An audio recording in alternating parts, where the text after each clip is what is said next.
Welcome to the Leadmore podcast. I'm your host, John T. Meyer. Now, the Leadmore podcast is the show where I sit down with incredible, open, transparent leaders to try to pull out the lessons and learn from them so that we can help inspire and create more leaders for the future. Because I believe the world needs more leaders, now more than ever. And here in episode 32, we sat down with Heather Zweifel. Heather is the owner and founder of Pivotal Performance. She's a consultant that comes into companies and helps work with their team to grow what she calls, and I love this line, Leaderful organizations. How do we create more leaders all up and down the org chart? It's exactly aligned with the philosophy of this podcast. So on this episode, Heather and I talked about, we really got pretty tactical and how do we motivate employees? What does motivation come from? And then how do we identify it to reach their potential? And what is our potential? Is it limitless? How do we set that potential? Heather shared what you can do if you're feeling stuck in your job or your career, how you can take that next step and get some of those at-bats to drive your career to where you want. Heather's worked in the corporate world, in technology and finance, and now hangs her own shingle as a founder and entrepreneur. So she knows a lot about leadership, and it's very clear in this episode. So it's right down the middle of the alley in terms of what we're talking about here at Leadmore. So I think you're going to enjoy this episode. So let's listen to episode 32 with Heather. Hello, everybody, and welcome to another episode of the Leadmore podcast. Excited for our conversation today with Heather Zweifel. I said that right? You did. You're off to a great start, John. Okay, awesome. Perfect. And Heather, how are you doing today? I'm pretty good. How are you?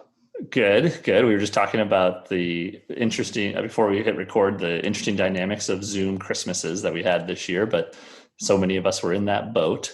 And now we're already in 2020. I feel like we give ourselves a little bit of do we get like a 1 week kind of grace period as we switch to 2021, especially with what's going on in the world right now? I feel like we need a little bit of a grace period. We were hoping 2021 would start off on a more positive note. So there's been a lot of stuff this past week. So I'm hoping for a 1 week grace period myself. Yeah, I saw someone tweet that maybe we could just start 2021 on like January 21, so that might be an easier, let's just go with that. We'll have the 13th month of January 2020, we'll call it. There we go. Well, I'm excited to learn a little bit more about you today and also talk about the topic of motivating employees. And you come from a background of, right now today, you're a consultant, owner of a consulting company, but you've done a lot of work in the HR space, workforce development, professional development. So tell me about your career journey. Where did you start when you first, because that's probably a winding path. This wasn't probably where you thought you'd end up. Yeah, no, not in 100 years. I started working full-time when I was in college. So that idea of tuition reimbursement really motivated me, since I didn't necessarily have the savings account to just pay my way through college. And so I started in technology and I started working really in customer service. And I spent a couple of months on the phones and then was promoted. I think I was, too young to know to say no to anything that sounded scary or dangerous. And so everything sounded super exciting and I was just willing to dive in. So I spent about 5 years in management while I was also going to college. So did my undergrad and graduate degree while I also worked full time. But that really gave me that first engagement in leading people. And also figuring out how do you navigate in that corporate world. So spent some time in that customer service space, in the sales space, learning and development, got to wear that HR hat when our HR leader was unexpectedly out for an extended period of time. So just kind of, hey, Heather, will you do this? Sure. What was your master's degree in? My master's degree is in organizational communication. Okay. So that was relevant. Yeah. Yeah, super relevant. And then, quite honestly, John, when I finished graduate school, I had 5 years of leadership experience and I was just tired. And so I exited a great organization. I moved to Colorado, didn't really know anyone there, just wanted to have some space and time. And then after about, not quite a year, I was like, whoa, my savings account's getting low. I should probably get a job. And so took a position in the financial industry and told myself, never going to be in the finance world. So if I do this for a year or two, I won't burn any bridges. Yeah. And then did that for about 15 years, actually. So didn't expect that. But I was fortunate at that point in my career to take on a group of teams that were really struggling from a performance and an engagement perspective.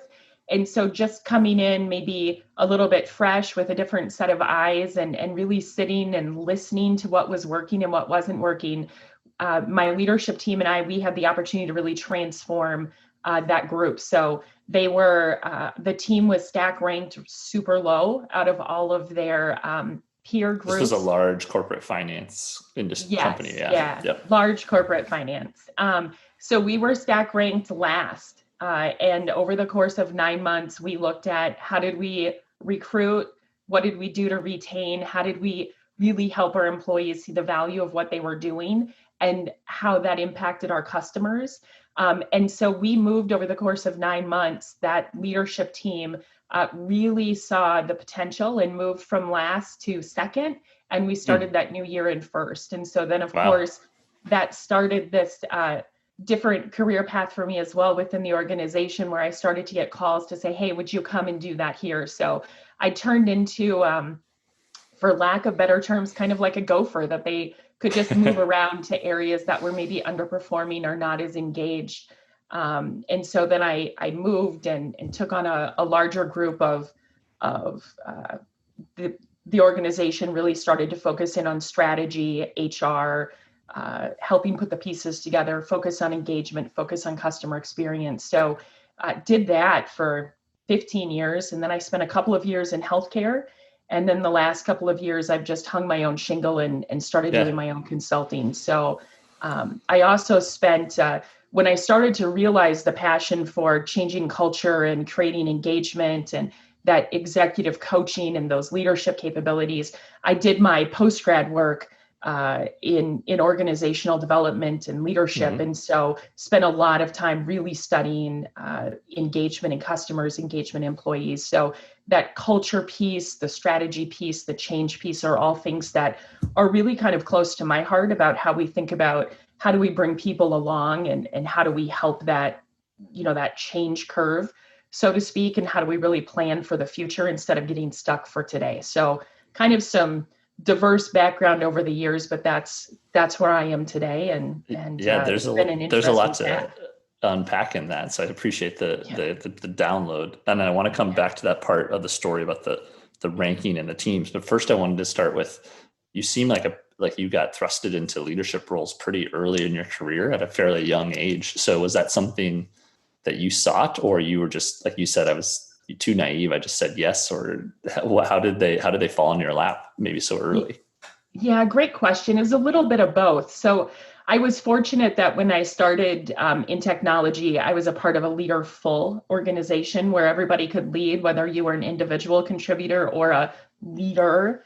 And so I think what happened is I started to realize that for our team to be successful, we all had to be successful. And I turned into a peer coach, and I would help individuals that maybe weren't as quick with some of the things that we had to do, or help them think about how they could, be empathetic with our customers. And so those were just things that came natural to me that leaders noticed, and they gave opportunities. Today, I think we would call that they delegated things to see if you had that aptitude and attitude to do it. And the things that I was delegated seemed to go well. So it gave me that initial taste of what it was to lead a team, but it also gave me some confidence in knowing that, hey, I've had some at-bats, and just because your title changes doesn't mean that you have to change. It's how you do these types of behaviors and meet these expectations day in and day out. So I would say it was both. I was fortunate to have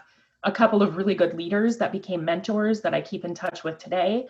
And I was fortunate to have some people that pushed as well to say, you know what, like, school is important. Don't go so far that you put college on the back burner. Like, you still need to be a full-time student, but what can you do here in this role while you're here? So they also taught me, I think, some really good boundaries about how you stay refreshed and how you can be good in multiple areas without letting just your work be the only thing that you do. definitely something that we learned the hard way, I think, in 2020 for sure. Yes. So I'm taking notes because you keep saying things that kind of spark other thoughts of mine. Okay. What does a leaderful organization look like? Because I've never heard that term, but I like it. So how do Yeah. you spot a team or a company that's just full of leaders all up and down, regardless of title? To me, I think it's when individuals feel ownership for what they're doing and know that they have the support of those above them to make the right decisions in those moments. So, we have individuals that are the front line. We see it today, that are doing things above and beyond, not because they have to, but because they're just doing the right thing. They feel ownership to the organization, whether they're an owner or not. They hold themselves accountable. I look at it this way, John. People get up every day and make a conscious choice to go to work. Like they're going because they want to, or because they need to, because they're providing for something greater than themselves. So when they come in, let's treat them that way. And so for me, leaderful organizations occur when leaders realize that everybody's got equal potential here. And how do we give the right opportunities to the right people so they feel that ownership, they're engaged in the process, they want to do the right thing, and they bring things forward when it doesn't feel right to say, hey, I think we could do this better. Let's talk. So It's a two-way street, but empowering people to use their voice, to me, that's a leaderful organization. I love that. Yeah, that's great. And I think, that's something that definitely resonates with the philosophy of the show, right? That we need more leaders and that they exist all up and down. You don't have to have the title to be a leader. And so, but you do have to probably have a culture to allow people to feel like they can lead, which is what you're saying there. All right. So let's go back to that story you talked about where you took over a team or led a team that was bottom ranked. And, I know in the corporate world, you talked about stacked ranking, maybe even just explain that to our listeners of what that means. Cause I know that, in a company like Lemonly of 17, we don't do stuff like that. So just explain what that means. Yeah, lots of organizations, it's not necessarily stack ranking to say you're good or you're not good. It's, here's the results we're accountable for, and we look across the performance spectrum, here's where we are. So it's understanding how we're performing against those corporate standards. So that's something that like GM was made famous, right? Yeah, GE did. Or GE, Jack Welch, right? Yeah. I'm not necessarily a fan of the get rid of the bottom 10% all the time. So that philosophy with me only goes so far, but it's knowing where you are. And so right, wrong, or indifferent, those stack rankings are always out there. So how you're doing in comparison to the results. And so in that example, you could clearly look at all of the basic key performance indicators, and we were bottoming out in those when I took on that role, and so we so had a great what went through your head? Like, where do you start when you're like, oh, we're at the bottom, we need to change all the things? So what thing do you change first? Yeah, so I'm naturally curious by nature. My parents always joke that when I was 2 and 3, I asked so many why questions. I drove my mom to go back to work. She's a nurse, or was a nurse. She's retired, but it was time for me to experience other people besides my parents, because everything was why. But now I'm in roles where I get paid to ask the why questions. Talk about like a perfect scenario. And really what I did is I just met with each of those leaders and said, help me understand what's working, what's not working.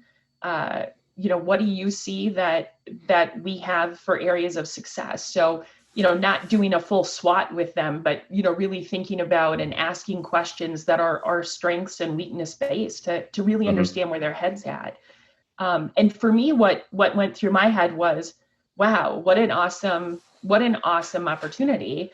What a big challenge. But again, probably too young, too naive to know the difference. And when I say young, I don't mean age, I just mean experience. To really know how big of an issue that was. But when I started to visit with those leaders and those team members in their roles, it was like, wow, there's some real opportunity here.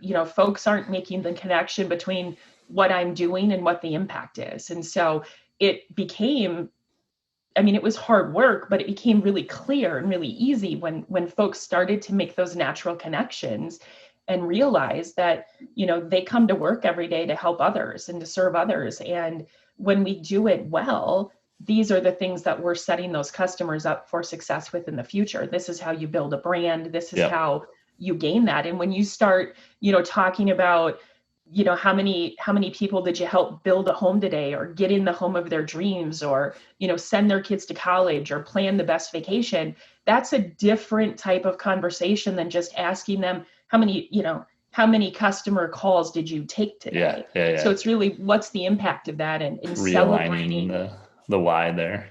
Yeah. Celebrating those successes and helping them see that, their service is helping lead that customer through a challenging situation, or through a great situation in their lives. And if they weren't there on the side to be a good service provider or a good consultant, then that experience may not have been as rich for that customer. So those types of wins really help turn that cycle. So as you reflect on that journey, and I'm sure it was a gradual process, but is there one thing that stands out that you were like, that was the most important thing that we did, or that you took away with you and used again? Or was there one tactic or approach? I think that's probably where I first started to get in touch with strengths. So everybody has some natural abilities or some things that they naturally love to do. So we all have the things that we have to do that aren't as great, but when we can find more of the things we love to do, and that's really where I first started to find that and see it come to life. Rearranging teams, not based upon performance, but based upon abilities, strengths, desires, that really helped me flourish. And so that's something that has stuck with me ever since then. It's not about a title. It's not about reporting relationships. It's about like, what are the skills and abilities that I have to bring every day that just really make me feel jazzed? And how do we find those pieces for others that can really make them feel great about what they do and empower them to do more? Yeah, I like that. That's a perfect segue. I know pre-pandemic, you were running a workshop about motivating your employees to reach their potential. I don't know if you took that online later, if that's something that you do in your business often, but I want to talk about that topic. So let's first start with potential. I think that's a word that we like to throw around, and we're as motivated individuals, we always, we're challenging ourselves to get better every day and to improve. How do we know what our potential is? How do we first step and say, like, the marker, or how do we set our visions or goals? I know that's a pretty big question, but it's a huge question. I wish I had a really astute answer to give you about that. And I think for me, the reality of it is, I don't really know what the full potential is, because if we're continuing to learn and grow, we're discovering new potential every day. So, sure. There's people that excel in some areas and people that excel in other areas. And every day is something new. I mean, I grew up on a farm, and who knew that I would have the potential to fix a piece of machinery? Like, I had no clue. And I probably wouldn't market myself as a machinery fixer or a fixer of those types of things. Not on your LinkedIn profile. No, but when you're in the situation, you can get really creative and you try things. And that's how people learn and grow and find new potential. So I think for me, the definition of how do we know potential is, do we have a desire to continue to learn and grow? What are those areas we want to do it in? And how do we give ourselves some at-bats or give others at-bats to do that? And if you can't find that in your organization, how can you do it through a nonprofit, through volunteering, through mentorship, sponsorship? So, it's really about find something you're interested in, find something you're curious about, and then see where it takes you. And if it takes you halfway up the hill and you're good with that, great. Yeah. Find another area. If it takes you over the hill into the mountain, wow, there's some greater potential there then. I like that. Yeah. When you have a growth mindset, I suppose the answer is that the potential is almost limitless, right? Potentially. You touched on a great point there at the end that I wanted to ask you about. You mentioned if you don't find it at work, you could find it maybe elsewhere through a nonprofit or something else. What do you say, like listeners of Leadmore are a lot of aspiring, growing leaders. I get sometimes that question too, like, hey, I want to do that, but I just don't feel like my company, my organization, my boss or manager will let me, or the culture won't allow me. What do you tell folks then? I probably am a little aggressive and say, then you should start looking for a new job. But my risk tolerance is probably a little bit higher than some people. So what do you say to folks in those situations when they might feel stuck? Yeah. So I always ask, what is it you want to do and why? So first, like, let's understand your passion behind that, why you think that would be great, and what at bats you have to do that. And if you don't have an at bat at that, my risk tolerance is probably a little lower, a lot lower than yours, John. Then, I'm not the person to say, well, quit your job and do something completely different, but it is find an opportunity to try it first, like see if that's something you really do. So there's so many great opportunities. And when we think about doing development plans, there's great ways to get that experience through volunteering, through nonprofits, being on a committee, serving on a board. So if I want to go into marketing tomorrow, I don't necessarily have the experience to get a marketing job, right? Sure. But I can find ways to gain the experiences and really identify if that's something I love to do. So I can absolutely reach out to a nonprofit and ask them, share with them what I think I can do for them, and do some of those things. I can take a class. I can, start building my network of people that are in that field. So I think there's some steps that you can take before you just have to say, holy cats, am I going to, be able to pay my bills if I do this? But I also don't want to squash people and make them feel like they can never do those things either. So, to your point, that risk tolerance is a big question. Can you leave, and can you figure out how to meet your needs for the next 12 to 18 months while you do that? If so, great, go out there and do it. If not, there are some ways to test the waters before we fully dive in.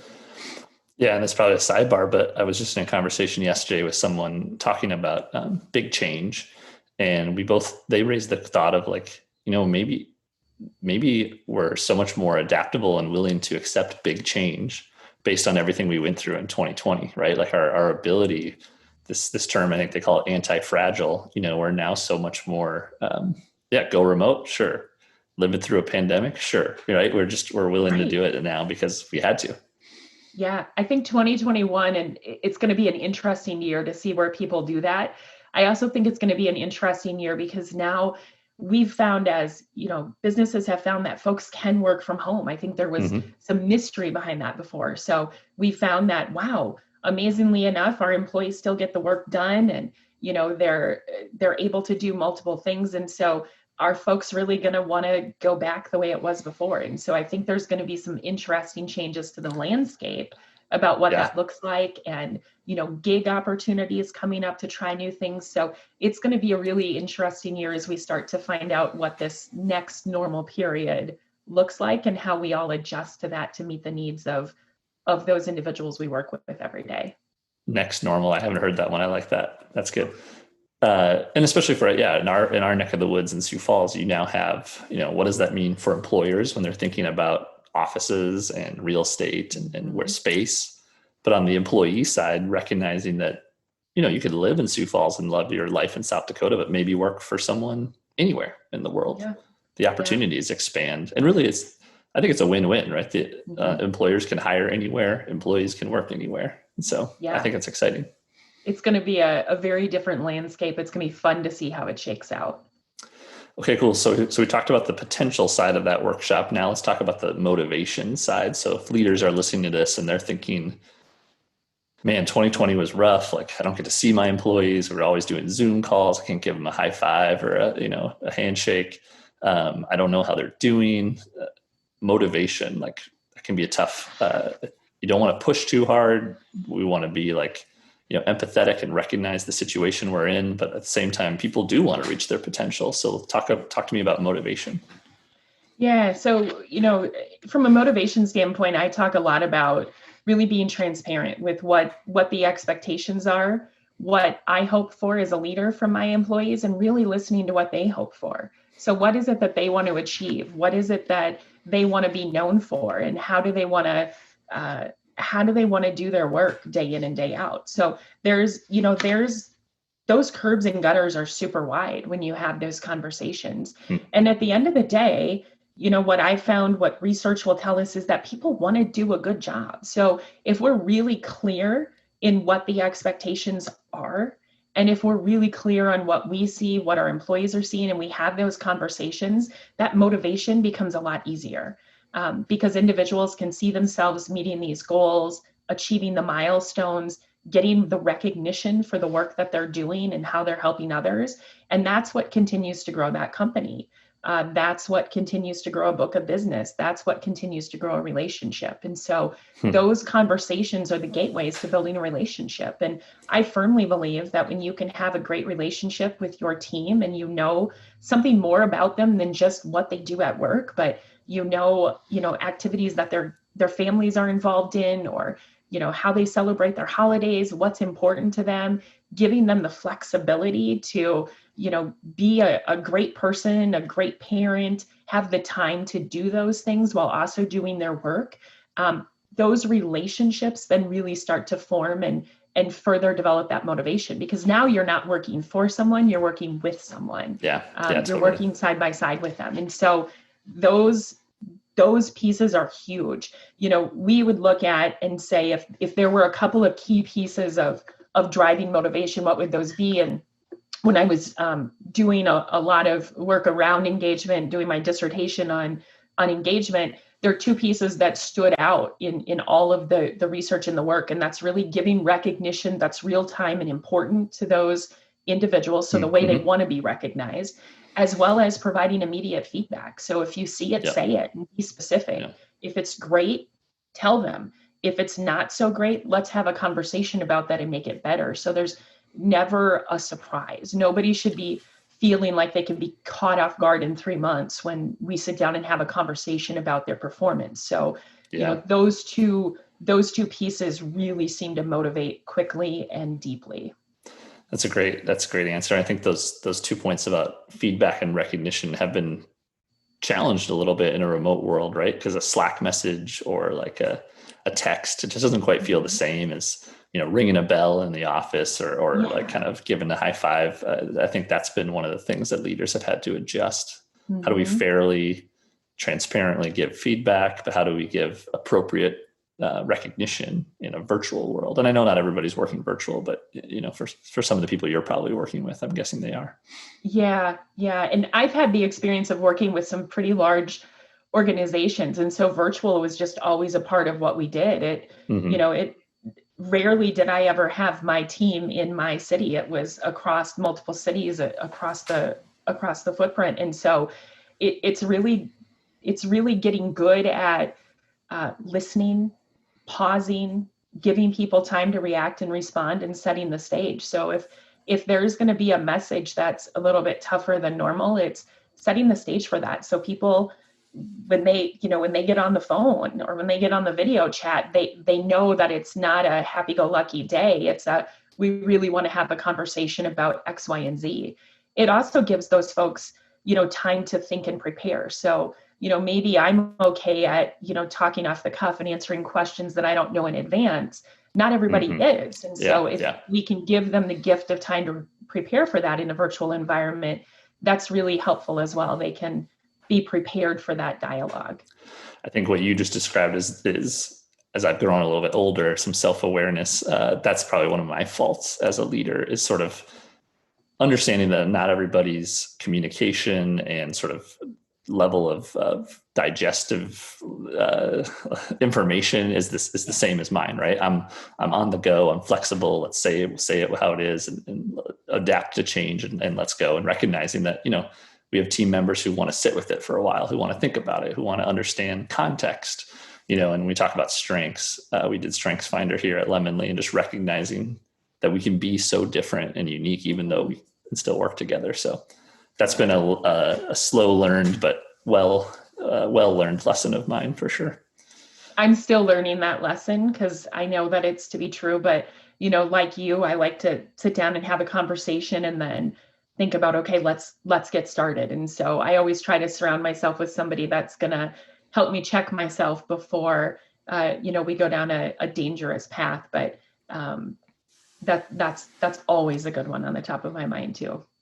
I can tell, and I know that you're, well read and well researched when it comes to the topic of team building and leaders and workforce development. I mean, for folks who are listening on audio, Heather's got in the backdrop just a huge bookshelf full of books. So I know you take it from a very academic perspective. So I wanted to ask you, knowing that there are different types of leaders and not leaders don't come in one shape or size. We've worked with a lot of leaders, consulted with leaders. What is the leadership type that you find most interesting, or that your favorite? Is there a type that you find that you work well with, or that, I just know that that's something that you probably have touched a lot of different types of leaders in terms of your work. Yeah. For me, John, I think all types of leaders are so needed and important. And there's multiple types and multiple ways we could look at types and type of types, et cetera. I think the favorite leader for me to work with is the leader that really wants to continue to lead and do better. Even if they're the most amazing leader, if they're getting the best feedback from their teams, they're the type of person that wants to continue to do more, be more, give more. That's my favorite type of leader. So oftentimes I'll be asked by organizations to coach the underperforming leader. I find that like the best challenge, because I want to know why they're not performing.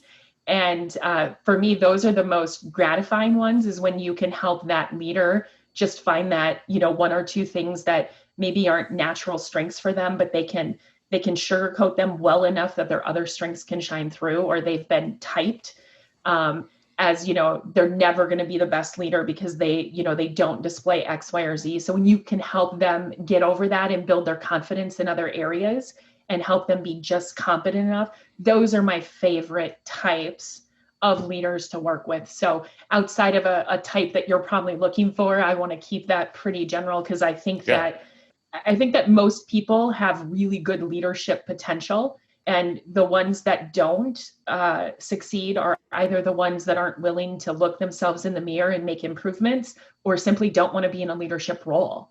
And that those are not the folks that I want to spend my time with, making them something that they don't want to be or don't want to be.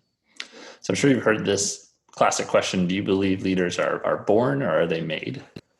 So what's funny is I said that, I thought, oh, here's the question, right? So yeah, absolutely. And, there's arguments on both sides of that. So I'm not sure that I'm smart enough or seasoned enough to be able to say it's one way or the other. But I go back to, if somebody wants to do better, there's always the opportunity for that.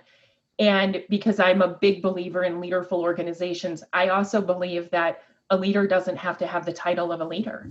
A leader can be an individual contributor that is an amazing sleuth and is constantly finding ways to be more operationally efficient, or is constantly finding ways where, the supply chain is losing and we could do better. Like, those are leaderful activities when you think about helping an organization be successful.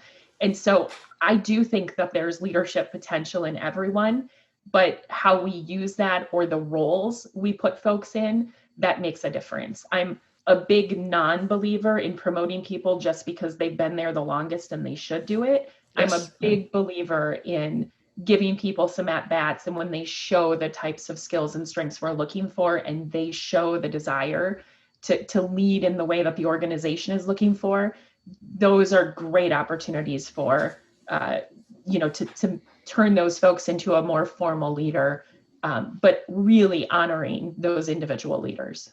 That's a great answer. Don't you think it's okay that you can, I think our perception of leadership is you put on the superhero cape and you step out in front. You always have to be there sort of taking the bullets, but it's okay to sort of ebb and flow, and you step up and have your moment of leadership, and then you kind of step back on a different task and do that individual contributor role. I mean, you don't have to be the leader all the time. Right. And I think from a workforce planning piece, oftentimes, we miss that as business leaders. We forget that a lateral move into an individual contributor role, or even maybe not a lateral move, maybe you're going down and having more folks between you and the CEO, but the impact of that role is so important. And so when we think about really rounding out leaders, senior leaders for an organization, it's really giving them those experiences to know what it's like to wear both those hats and be in the trenches, as well as, thinking strategically and moving the business forward. So, I think those types of changes in roles and assignments are also really great workforce planning tools. Yeah, I agree. So here at the start of the turn of the calendar year, I did an episode, just a solo episode about my hope for leaders in 2021.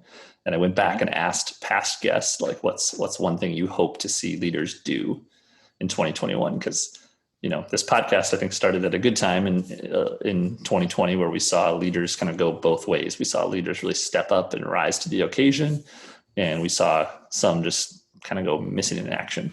And so as you think about the new years, it's timely right now, what would you say your hope is to see leaders do this year ahead? I hope that in the year ahead, I hope leaders continue to become even more transparent. So what's working, what's not working with the organization, what does the climate we're in mean for our organization, so that employees can see and understand. I think there's a lot in the news about, the economy and unemployment and, how we can service our customers and meet those needs while still maintaining the needs of the organization. And so my hope is that leaders are really transparent and honest in saying, here's where we are, here's what we're facing, here's where we have some wind in our sails, and here's where we're going to have some struggles, and really allow the employees to hear that message, not to scare them, but to use them as problem solvers and say, we're looking for your ideas. We need your thoughts on how we can prevail over these things. Because if 2020 taught me anything, it's that, every voice really mattered, because some of the best solutions for how we have kept businesses going and kept servicing the needs of our customers came from those frontline employees who are, willing to be out there, who are willing to get creative. Like who would have thought that, you could have dinner in an igloo here in town and be safe, right? Somebody thought of that. And it takes everybody's ideas, and for folks to really be aligned to be on the same ship at the organization, I think that transparency is key. So that's my hope for 2021 and beyond. Yeah. And it just seems like that's I've heard the pandemic often described as an accelerant, right? It didn't change the world, it just sped it up. And I do think we've seen this slow but gradual transformation of what we think a leader should be, and when we think of, presidents from the 1950s, or like you weren't open and transparent about your mistakes or your faults or your vulnerabilities, right? That's such a kind of a newer thing, but it's exciting to see people embracing that and pushing for it. Yeah, I think it's great. So the last question I want to ask you before we do some rapid fire, you have worked, you consult with leaders, you coach leaders, you work with teams. Where do you think, when you think about your journey as a leader, how would you describe it, and where do you see it going when you think about your future for leaders? Do you always, I guess what I'm trying to get to, supporting leaders is a really important role as well as being a leader. And so I'm sure you do both roles, but where do you see that going for your future and your career journey? Yeah, it's a great question. I've been so fortunate to both lead lines of business as well as be a part of and lead quote unquote support teams. And I think that that's helped me find some real balance between, the types of solutions and things that you offer to a business leader and the reality of how real those could be. And so, I think it's a great question. I have a great friend, colleague, and we have our weekly check ourselves before we wreck ourselves conversation. And so, it's a confidant that is probably harder on me than, your closest friends. And, they're going to be honest because you're being honest with them. And they either, say, yeah, that's a great idea, or, whoa, that's, no way would I handle it that way. And so every year we reflect on this, like, what does the next year look like? And, for me, I always want to find myself in a role that can help positively impact culture, can help positively impact change, and is always a reminder that the people are the most important reason for being there. And so whether that's from a consulting standpoint, whether that's someday taking a role that puts me back in a corporate America leadership position. I don't know that I've decided that. And I think there's always opportunities out there. And if the right scenario provides itself, I could go either way on that. Yeah. But what I do know is that irregardless of the role, it's about doing what's right for the employees, doing what's right for the customer, and then knowing that financial performance will follow. So really just trying to align myself to those types of opportunities, those types of desires. And, quite honestly, when those desires aren't there, then those are the types of things I don't align myself with. I'm I guess at a point in life where, there was a day where I probably needed to work. And if it wasn't so great, I needed to find something else. And I still need to work, don't get me wrong, but I can be more selective about what I choose to do today than I could have been 25 years ago.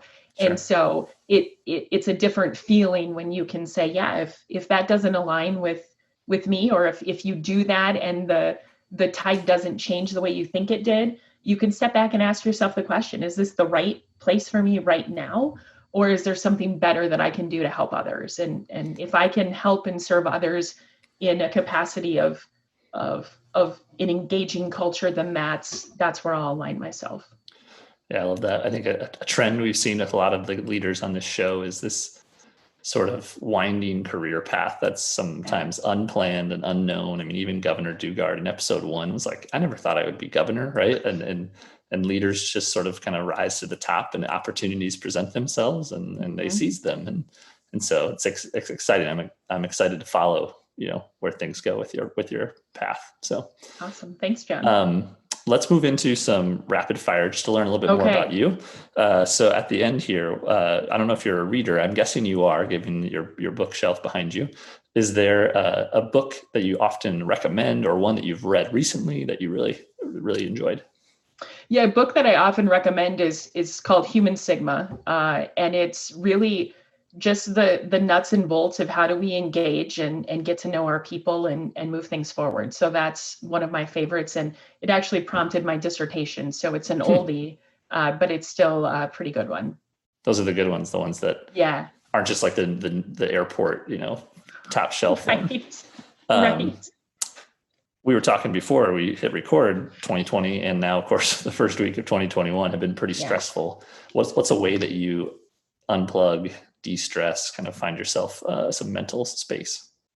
Yeah, so I've gotten pretty good over the years at really knowing when I'm at work, I'm at work, and when I'm away from work, I'm away from work. So I think one of the best things I did in 2020, working from home more, is, I close the door of the office when office hours are over, and I try not to go back into it till it's time. So really just making sure that you don't let that work fill your whole home, but that you're kind of keeping it there so it feels more like you're, going to the office or something tangible. Yeah, that's been so hard this year when the physical space blurred together. And of course, now we have mobile phones that have basically walking computers. So yeah. Absolutely. That's a good answer. All right, Heather, what is your superpower? What's the one thing you do better than anyone else? Can compartmentalize be a superpower? Yeah, sure. I feel like there's always tough situations and there's fun situations, and it's kind of making sure they stay in their own little lockers so that you don't let, some of the really tough business things or gross business things interfere with those fun personal moments that you have in life. So kind of keeping those in their own compartments is so follow up. How do you do that? Like, is it just a mental toughness type of thing, or how do you push those things apart? That's a great question. I think for me, it's really being present, keeping my feet where I'm in the right moment. So if I'm out, enjoying dinner with friends or family, or, at a family event or whatever, it's reminding myself what I'm here in this moment for, and making sure that's where my focus is. And then when I'm, dealing with some of the business things or the tough things of an organization like reorgs or restructures, those types of things that are really, those are really hard things. It's really trying to make sure that in those moments you do everything you can for the people so that you can help them as much as possible, during those times and really be able to lay your head on the pillow at night. And so it's reminding myself where I'm at, how I need to show up, what I'm being asked to do, or what I'm hoping to get out of that moment. And that seems to help me keep those compartments a little bit separate. That's a great answer. And lastly, who are the leaders or mentors that have helped shape your life and your career? Yeah. So, I worked for a gentleman early in my career in the financial services industry. And he is somebody that I just learned a tremendous amount from and continued to encourage me. So, imagine being an SVP in a large organization and coming up with the idea that you want to, go get your doctorate degree and you need, every other Friday off and you're going to be on campus for, extended weekends. And he's like, go for it. We'll figure it out. Like, I had a couple of leaders in the technology industry that really helped push me and help delegate and give me some pieces. So, nobody like super famous, but people that have worked hard and people have been good leaders in their own rights that were willing to take the time to take me under their wing and teach me. I would also say, I know this is rapid fire, so I don't want the answer to be too long, but I would encourage individuals to ask questions of those leaders and organizations that you really look to and you say, wow, they've figured something out or they've had a really weird journey. I wonder how they got here. Those leaders that really care about people are always going to take the time to find 15 minutes to share a cup of coffee or tea and just tell you their story. So don't feel like you can't reach out and ask.